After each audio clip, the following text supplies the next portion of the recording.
নমস্কার বন্ধুরা, সঙ্গীতার life cycle চ্যানেলে আপনাদের সকলকেই স্বাগত। আজকে আপনাদের সঙ্গে শেয়ার করব একটি ইউনিক ধরনের ব্রেকফাস্টের রেসিপি, পনির স্টাফিং এগ অমলেট। ভীষণ সহজ এই রান্নাটি খুব অল্প সময়ে হয়ে যায় আর অসাধারণ টেস্টিও হয়। আর সবথেকে বড় কথা, এর মধ্যে আছে প্রচুর পরিমাণে প্রোটিন। কাজেই সকালের ব্রেকফাস্টের জন্যই শুধু নয়, আমাদের বাচ্চাদের টিফিন বক্সের জন্য এটা একটা পারফেক্ট অপশান। আর আমার যে সকল বন্ধুরা ওজন কমানোর চেষ্টা করছো, তারাও সকালের ব্রেকফাস্টে এই রেসিপিটাকে ট্রাই করে দেখতে পারো। তোমাদের নিশ্চয়ই ভালো লাগবে। তা চলুন দেখে নিই ঝটপট আজকের এই রেসিপিটি। এই রান্নাটির জন্য প্রয়োজন 2 গোটা ডিম।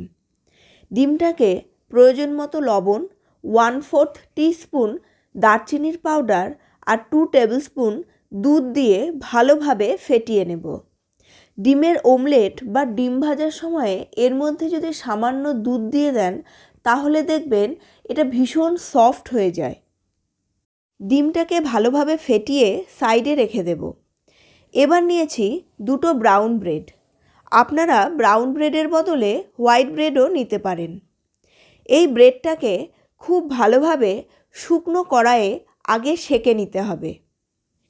পাউরুটিগুলোকে একেবারে লাল এবং মচমচে করে সেঁকে নেব না, তবে এর 2 পিঠই ভালোভাবে সেঁকে নেব, যাতে পাউরুটির মধ্যেকার কাঁচা ময়দা বা কাঁচা আটার গন্ধটা চলে যায় এবং এর একটা সুন্দর গন্ধ বেরিয়ে আসে। এইবার তৈরি করে নিব পনিরের স্টাফিংটা।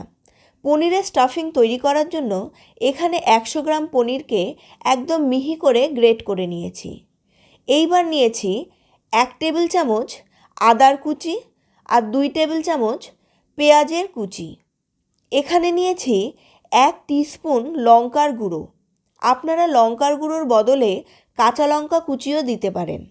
এছাড়া নিয়েছি 1 মুঠো একদম ফ্রেশ ধনেপাতা কুচি আর প্রয়োজন মতো লবণ আর চিনি। আর এই পনির স্টাফিংয়ের টেস্টকে অনেকটা বেশি বাড়িয়ে দেওয়ার জন্য এর মধ্যে নিয়েছি 1 টেবিল চামচ আমের আচার। আপনার কাছে আমের আচার না থাকলে অন্য যে কোনো আচারও এর মধ্যে দিয়ে দিতে পারেন।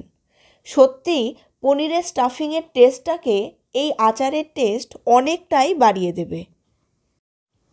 এইবার সবগুলোকে খুব ভালোভাবে মিশিয়ে নেব। ব্যাস কমপ্লিট আমার পনিরের স্টাফিং তৈরি। এইবার একটা তাওয়া গরম করে এর ওপরে প্রথমে সামান্য পরিমাণ রিফাইন্ড অয়েল দিয়ে দিয়েছি।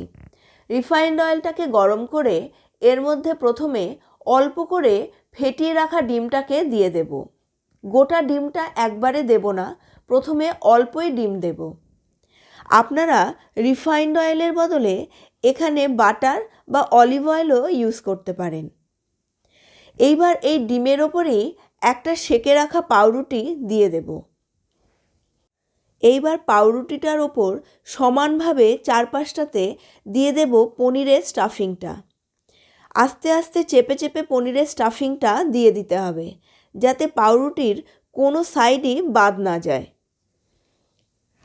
পাউরুটির চারপাশটাতে ভালোভাবে এবং সমানভাবে এই পনিরের স্টাফিংটা চেপে চেপে দিয়ে দেওয়ার পরে এবার আর একটা সেঁকে রাখা পাউরুটি স্লাইস এই পনিরটার ওপরে দিয়ে দেব।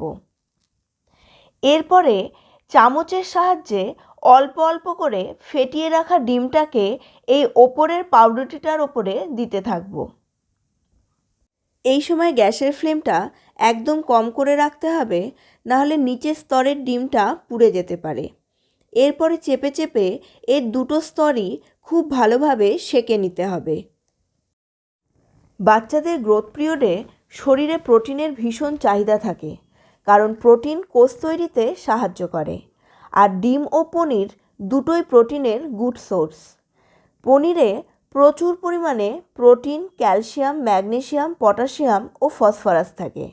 এটা আমাদের দাঁত ও হাড়কে শক্ত করে, জয়েন্ট পেন কমায়, রোগ প্রতিরোধ ক্ষমতাও বাড়িয়ে তোলে। আর ডিম আমাদের ব্রেন হেলথকে ভালো রাখে, ব্রেনের পাওয়ারকে বাড়িয়ে দেয়, বোনকে প্রোটেক্ট করে, মাসল তৈরিতে সাহায্য করে, চোখ ভালো রাখে আর আয়রন ঘটিত বিভিন্ন প্রবলেমগুলোকে কমিয়ে দেয়। ডিমের সাদা অংশে থাকে প্রচুর পরিমাণে প্রোটিন, সোডিয়াম ও পটাশিয়াম। শুধু সাদা অংশ নয়, ডিমের কুসুমও ভীষণ ইম্পর্টেন্ট। এতে থাকে প্রচুর পরিমাণে ওমেগা-3 ফ্যাটি অ্যাসিড। এছাড়া ক্যালসিয়াম, আয়রন, জিঙ্ক ও ফোলেটও থাকে। আর থাকে ভিটামিন এ, ডি, ই এবং কে। তাই বাচ্চাদের গ্রোথ পিরিয়ডে তাদের প্রত্যেক দিনকার খাদ্য তালিকায় অবশ্যই প্রোটিন রাখতে হবে এবং প্রচুর পরিমাণেই রাখতে হবে। কারণ এই প্রোটিনের অভাবে বাচ্চাদের গ্রোথ কমে যেতে পারে, এমনকি বন্ধও হয়ে যেতে পারে। কাজেই হেলদি গ্রোথের জন্য প্রোটিন মাস্ট। বন্ধুরা, আজকের এই রেসিপিটি শুধু হেলদিও নয়, ভীষণ টেস্টিও। আপনারা এটা অবশ্যই বাড়িতে ট্রাই করবেন এবং আমাকে লিখে জানাবেন আপনাদের কেমন লাগলো। আজকের এই রেসিপিটি যদি আপনাদের ভালো লেগে থাকে তাহলে অবশ্যই লাইক করুন এবং ফ্রেন্ড সার্কেলেও রেসিপিটিকে শেয়ার করে দিন।